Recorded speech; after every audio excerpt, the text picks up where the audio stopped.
যাক, দেখা যাক চ্যালেঞ্জটা কঠিন হয় কিনা। এটা ডে 30, তাই তোমাদের জন্য একটা অফার। আমি অফারটা তোমাদেরকে বলবো না, তোমাদেরকে দেখাবো। বাটনটা প্রেস করো। আরে ওরা এত শান্ত কেন? এটাই আমার অফার ছিল। প্রাইস বলে $50,000 অ্যাড করব, তাহলে টোটাল হয়ে দাঁড়াবে $6,00,000। কিন্তু কোনো দিন অ্যালার্মের শব্দ পাওয়া যাবে না। তোমাদেরকে ভাবার জন্য সময় দিলাম। হ্যাঁ, অ্যালার্ম ছাড়া বিপদ হতে পারে। আর এটা যদি শেষ টাকার অফার হয়? আমাদের কাছে $5,50,000 আছে, আর এতদিন আমরা সেটা প্রোটেক্ট করতে পেরেছি। এটা কি যথেষ্ট নয়?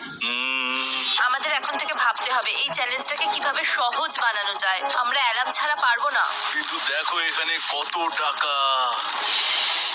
ঠিক আছে, তোমাদের সময় শেষ হলো। তোমরা কি প্রাইস বলে আরো $50,000 অ্যাড করতে চাও? তাতে অ্যালার্মের শব্দ হবে না।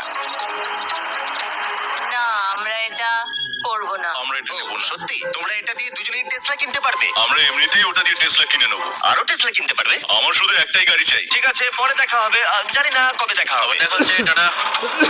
বিশ্বাস হচ্ছে না আমি না বললাম। জিমি আমাদের $50,000 অফার করলো। কে না বলবে এটাতে? রেন বললো। এত টাকার জন্য আমার কষ্ট হচ্ছে। ও আস্তে আস্তে বুঝতে পারবে, আবার আগের মতো হয়ে যাবে। আমরা সঠিক ডিসিশন নিয়েছি। তাই ওদের সম্পর্ককে মজবুত করতে ওরা ওদের সব খাবারগুলোকে জায়গা থেকে সরিয়ে ওরা একটু আঁকাআঁকি করলো, আর ওদের টিমের নাম দিল সিওয়ার র্যাটস। আরে আমি তো দারুণ এঁকেছি। ওয়েলকাম। কিন্তু এটা যথেষ্ট ছিল না, কারণ হিউগো ছিল হতাশ, যেহেতু ওকে বেশি কাজ করতে হচ্ছিল। মাছকে খাওয়ানো এবং ট্যাঙ্ক পরিষ্কার করা, এখানে শ্যাওলা দেখো। ও মাই গড, এবং গার্ডেনকে মেনটেন করা, যাতে ওরা সবসময় ফ্রেশ ভেজিটেবল পায়। খুব ভালো, খুব ভালো। হিউগোকে ছাড়া কি করতাম আমি? ছেড়ে যেতে। শুধু তাই নয়, হিউগোকে বেশিরভাগ সময় রান্নাটাও করতে হচ্ছে। আর যেহেতু ও 3 বেলা রান্না করছে, তার মানে ও দুজনের জন্য প্রায় 100-রও বেশি বার রান্না করে ফেলেছে। ও মাই গড, আমার মনে হচ্ছে তুমি আমার পার্সোনাল শেফ। এইভাবে আমাকে অপমান করো না। আর যখন ওদের দুজনের মধ্যে টেনশন বেড়েই চলেছিল, তখন আমার 40 দিনের অফার ওদের টেনশনকে আরো বাড়িয়ে দিল। কিন্তু বাংকারে যাওয়ার আগে সাকারকে নিয়ে আসা হোক। নলেন? মানি সাকার। ও আচ্ছা। ডে 40 হওয়ার জন্য এই যে চ্যান্ডেলার, শুরু করো। তারিক আর চ্যান্ডেলার এখন এটার উপরে রয়েছে।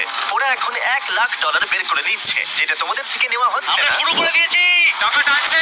আর পরের 10 মিনিটের মধ্যে তোমাদের মধ্যে কেউ বেরিয়ে গেলে সে এই বের করে নেওয়া $1,00,000 নিয়ে বাড়ি যেতে পারবে এবং আরেকজন এলিমিনেট হবে না। কিন্তু তুমি একা করে দেবে তোমার টিমমেটকে। সে আইসোলেট হয়ে থাকবে এই বাংকারের মধ্যে আর জিততে পারবে $4,50,000। তোমাদের মধ্যে কেউ বেরোতে চাইলে বেরিয়ে যেতে পারো। আমার মনে হয় আমার বেরিয়ে যাওয়া উচিত। আমি এখানে সবটা করি। আমি রান্না করি, আমি কাজগুলো মেনটেন করি, এমনকি গিটার বাজিয়ে তোমাকে এন্টারটেইনও করি। আমার মনে হয় আমার বেরিয়ে যাওয়া তুমি উচিত। এটা করতে পারো না। আমার মনে হয় বেরিয়ে যাওয়া উচিত। আমরা তো একসঙ্গে সিওয়ার র্যাটস ছিলাম। তুমি এটা করতে পারো না বন্ধু। তোমার অনেক টাকা জেতার স্বপ্নের কি হবে? তুমি যদি পরের অফারটা নিতে চাও, তাহলে আমার আর কোনো আপত্তি থাকবে না।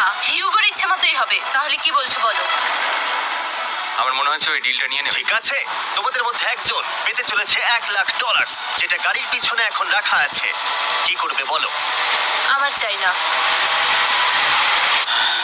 আমাকে ক্ষমা করো।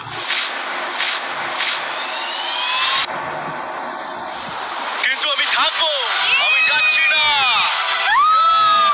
Let's go. ঠিক আছে, আমি $1,00,000 আবার রেখে দিচ্ছি। 10 দিন পরে আবার দেখা হবে। যদি ওরা একসাথে থাকার সিদ্ধান্ত নিল, তবু হিউগোর ভেতরে ততটাও ইউনিটি তখনও ছিল না। আমার নিজেকে খুবই অসহায় বলে মনে হচ্ছে, একদম হেল্পলেস।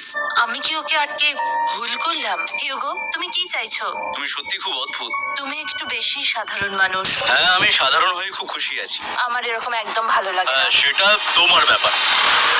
তুমি একদম বোকা। ও এইমাত্র কি বললো? তুমি আমার উপর এভাবে চিৎকার করতে পারো না। এটা একদমই পাগলামো। জানি না ওরা পারবে কিনা। পরের 4 দিন ওরা একে অপরের সাথে বেশি কথা বললো না, যেটা কন্টেন্টের জন্য ভালো ছিল না। তাই আমি ওদেরকে খুশি করার জন্য একটা নতুন জিনিস ওখানে রাখলাম। আরে কি? আরে এটা তো আরেকটা স্ক্যানার মনে হচ্ছে। ওরা কি আরেকজনকে আনবে? এটা আমার একদম ঠিক মনে হচ্ছে না। আমি আর কাউকে বিশ্বাস করতে পারবো না। আর কিছুক্ষণের মধ্যেই সেটা জানতে পারবো। হ্যাঁ, খুব তাড়াতাড়ি। কেমন চলছে? হেই! এই মইটা সবসময় নড়ে। আমি তোমাদের জন্য একজন বন্ধুকে নিয়ে ঠিক আছে। চোখ বন্ধ করো, যার অচেনা জায়গায় দিন কাটাবার অভিজ্ঞতা আছে। আমি রায়ান ট্রাহেলকে নিয়ে এসেছি। ঠিক আছে। ওরে বাবা, তুমি তো অনেক বেটে দেখছি। এটা কেমন কথা হলো? এ এখন থেকে তোমাদের বন্ধু, কারণ এখন থেকে 50 ঘন্টা এ এখন তোমাদের সাথেই থাকবে। এটা পাগলামো। আর যেহেতু তুমি এখন কন্টেস্ট্যান্ট, ও এটা তো হওয়ার কথা ছিল না। তোমাকেও সেম রুল ফলো করতে হবে যেটা হিউগো আর রেন করে। জানি না এবার কি হবে। ওকে, এবার তুমি এটা পড়ে নাও। তোমাকে মোটা লাগছে। এখন থেকে 50 ঘন্টা পরে তোমরা 50 দিন পার করবে। ততদিন রায়ান তোমাদের সঙ্গেই থাকবে। মজা করো, দাঁড়াও জিমি, যেও না। রায়ান এনজয় করো।